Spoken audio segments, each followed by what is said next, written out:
Hello, everyone.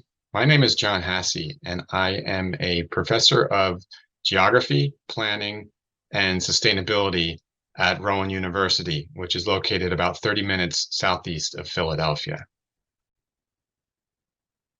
In this presentation, I am interested in exploring the nexus of how storytelling and collective learning come together. Now, I've been teaching a course that I created about 12 years ago called Earth, People, and Environment. And in this course, big history looms very large. We have essentially the course is big history plus maps plus the Anthropocene. And I started this 12 years ago with two sections, 57 students in total. This past year, we have had 37 sections for a total of 1,530 students this year alone. So we are really excited about this course, and it's really wonderful to have big history loom very large within a geography course. Students are really responding well to this class, which is very gratifying. But when we get to threshold 6, where humans come on the scene, this is a particularly engaging part of the narrative of the story. And as we get to look at what collective learning is and why that is a label that makes sense for talking about human emergence, it always generates a very interesting discussion within the classroom. This idea that we as a species are able to put our minds together and have more knowledge and understanding over the course of time and throughout generations is very, very compelling at a way of understanding what it means to be human. For example, David Christian calls collective learning a information ratchet, and this is how knowledge can be built up. Christian even goes as far as saying that collective learning can be analogous to that of natural selection is for biological evolution. Now, students have varying responses to the idea of collective learning. I think most get it, but some are often asking why collective learning is the label for human emergence when humans are more than just collective learners. And so this started the discussion or a discussion within the faculty that are teaching this Earth, People, and Environment course about how to be thinking about human emergence in a way that better reaches the students.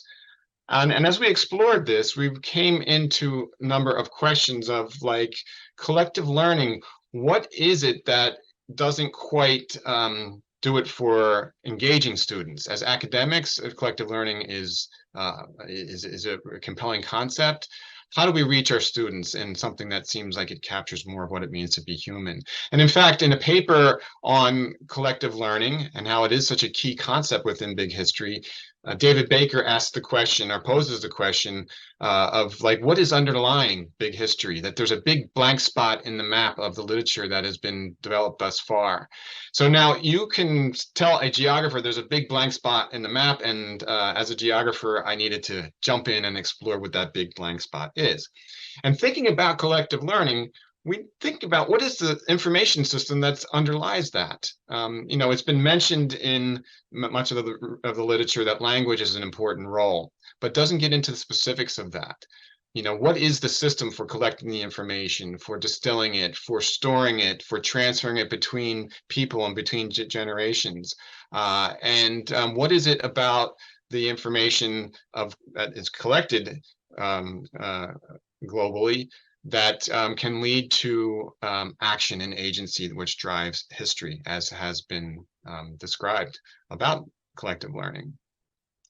So I often ask my students what makes humans different than other animals, and often that allows collective learning to happen. And often students will say upright walking or tool usage, but invariably we're focusing on language, this idea of language, that language distinguishes us from other animals.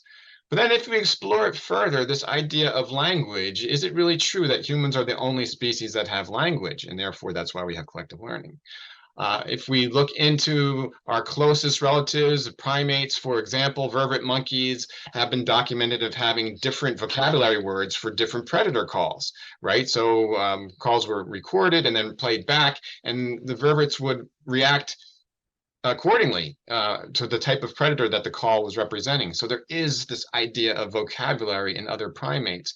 And then, of course, chimpanzees are even closer to us evolutionarily, and a lot of work has been done, including Catherine Hope-Bader creating a document, a dictionary of primate gestures and messages. Taking it a little bit further, we have Leroux et al. Doing experiments that show that chimpanzees actually combine different vocabulary words into clusters of up to 3 words in an experiment where they had a fake python that was communicated to one chimp to others within his group. The equivalent of what might be in English, in human language, be danger, python, be careful. And when those words were used individually, chimps acted differently than when they were combined. So we have the building blocks of syntax, of combining words in a non-human species. So this is one way of thinking about what if we were to do a mental experiment, a mind experiment, where we go back to that last common ancestors with chimps that would have the ability to communicate the idea of danger, python, be careful. And we think about where we are today with the ability to have much more sophisticated language being used. And that being related to collective learning, our ability for language. You know, what happened along the way that became able to start collectively learning? What would be that point at which we can say, this is what humans did that began the process of collective learning? Something beyond danger, python, be careful. Now, if we are to look at, say, for example, the feather, the invention of the feather by dinosaurs, there were a lot of different dinosaurs that had feathers, including now we know velociraptors had feathers. But only Archaeopteryx used feathers for a behavior that became transformational. And of course, Archaeopteryx was the lynx species that resulted in modern day birds, right? The one avian dinosaurs are the one dinosaur branch that is still in existence. What do humans do with language? Since other species use language, what do we do with the language that is a behavioral difference that allows something so spectacular to happen, resulting in many things, including collective learning? And I think what we have come up with at these debates that we've had in the classrooms at Rowan is that it is really the idea that humans take language and we can tell stories. We can tell stories that communicate through sounds and gestures, ideas in one person's mind about what happened, and another person can recreate those ideas within their mind. Sometimes I like to think of us as Homo historicus, the storytelling species. Storytelling is our biological trick. The better we could tell stories, the better we could increase our chances of survival, the better we could imagine and ascertain the ideas and the meanings behind the stories, our wisdom would increase and better our chances. And so it's this idea of storytelling that I think is what is the connection to when we started collective learning. So, and when I say storytelling here, I am meaning cognitive modeling of events within the human brain that can be done through a sequence of words that explain and narrate meaning beyond the component words themselves. Now, just to give you an example, there is a legend out there. It's turned out to maybe not be so accurate, but that Ernest Hemingway was challenged by his friends to come up with the shortest story he could. What would be the fewest words he could create a story in? And the alleged answer of Ernest Hemingway was 6 words. I can tell a story in 6 words. And his outcome was for sale, baby shoes, never worn. 6 words, right? For sale, baby shoe, never worn. But we can see in that there's more than those 6 words. there's an idea that something happened. There's a tragedy. There's a rationale. There is sad parents. There is lost dreams. There's more to those 6 words than the 6 words alone. We create a deeper meaning out of our reference meanings and our reference stories that we already have in our mind. And so this is what, when we go beyond the threshold of just a phrase like Python, danger, be careful, to a story where there's deeper meaning behind it. We're still storytellers today, right? If we look around us, so much of what it means to be a human and our culture is a type of storytelling. We live our lives through storylines. We are teaching our children through storytelling. We entertain ourselves through stories. Stories are the news. We testify our stories in the court of law. We follow our faith stories of the great religions, right? We still are Homo historicus today. If we think about the transformation that happened in only a few million years, going from a chimp brain to a human brain, we have seen the increase threefold, 3 times the number of neurons in a human brain as a chimp brain, right? So our storytelling brain was necessary to be able to model in our brains objects, actions, outcomes, individuals, visualizations, abstract thinking, right? All these are necessary components of understanding stories, not just words and language. It's the modeling of those words and language into something bigger and meaningful that is the essence of storytelling. Now, when we there's a study that is using a fMRI device to be able to map out where in the human brain different ideas, different vocabulary words, different concepts are. And they used subjects that were listening in headphones to a program called the Moth Radio Hour. It's an NPR program that features storytelling. And the results of this are this really interesting map that you can see I have linked here. You can go on and see these 3D models of the human brain and where different words are patterned throughout the brain. I think what's most significant about this study, though, is that as the subjects were listening to the stories within the fMRI, at some point, the entire brain lit up in different ideas. We need the entire human brain to be able to be storytellers. Why is our brain so big? We needed our brain in its entirety to be able to do storytelling.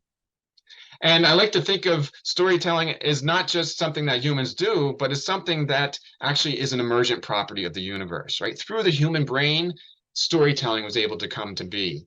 An emergent property of the universe. Within human stories, we can create all new things that never existed before. We can create new universes within the mind of human stories. So, and I even think that it might be useful to think of stories as something that has gone through speciation, right? We have different kinds of stories today. How did that happen over time? How do we get so many different kinds of stories? And songs are stories, plays, operas, legal code is a type of a story. News, science, historians are storytellers, right? All different species of stories. I think that circling back around to this idea of collective learning, really the information system that allows collective learning to happen is storytelling, right? And it is a symbiotic relationship. Storytelling is the mechanism by which the information can be passed down through generations. Remember, it's not too long ago that all we did was oral communication. We never had the ability to capture information until we invented writing about 5,000 years ago, right? So 95% of human history is being passed down orally through oral memory. But what is able to be passed down is the collective learning, and that collective learning leads to the possibilities that drives historic possibilities. Now, in one of David Christian's essays, he talks about collective learning as being analogous to a bathtub. And in that bathtub, information and knowledge would be collected by a society. Now, of course, there's going to be some loss of knowledge. That's the drain at the bottom. You can see there that lost knowledge is constantly draining out of the bathtub of collective knowledge. But as storytelling capabilities increase through biological evolution of having better memories and better devices for communicating more sophisticated ideas, you can imagine that there is a larger amount of collective knowledge that is being able to be saved. So over the course of the prehistoric period, we can see biologically, as the mind is becoming more and more astute at telling stories, more and more knowledge can be collected and can be maintained, and the pool of knowledge increases. Right. And so this reaches a threshold, at least in this diagram, of we reach the agricultural revolution as storytelling level 5, and that's big history threshold number 7 we see there. And at the very top of the bathtub is the transfer over into civilization with the Bronze Age, right? Also the beginning of writing.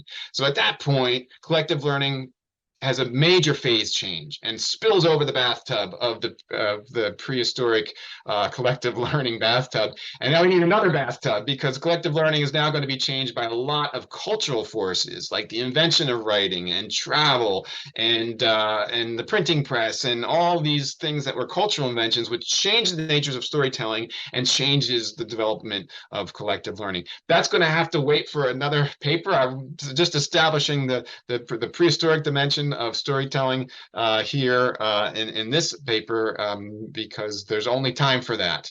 But we can see that through prehistoric time, we do have this biological improvement of storytelling capabilities, which results in collective learning. Once we get in historical time, we have cultural changes to storytelling. And then we get to our modern times, and we really have storytelling going from really becoming problematic in many ways, right? We now have storytelling being manipulated into undermining democracies and the rise of authoritarianism. So storytelling is not good or not bad. It can be either. It can be used in different ways. Collective learning could be used for nefarious purposes, and it's something that we as academics need to be constantly focusing on. But I think this idea that collective learning is really a relationship, a nexus with storytelling, I hope is a compelling idea that might be able to generate some further discussion within the big history community.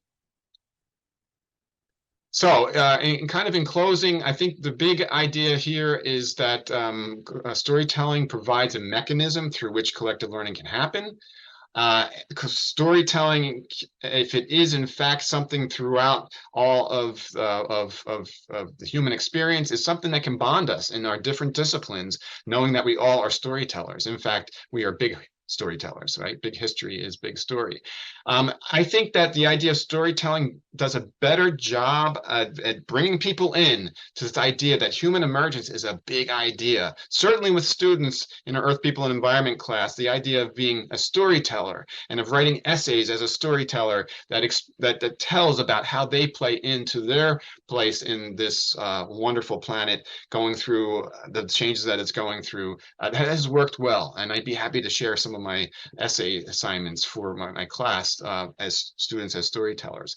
And finally, I just want to circle around to the idea that big history is not just an academic discipline, but as David Christian writes in his eloquent book, that is our origin story. And we need an origin story to be able to guide us into a common destiny with our fellow people that we share the planet with. So that is the gist of what my project is focusing on, and I think it helps us to be rethinking about big history and the thresholds, and be happy to further this conversation in a dialogue after the session, and further by email. This is my email contact. So thanks very much for your time listening, and I look forward to talking with you further. Thank you.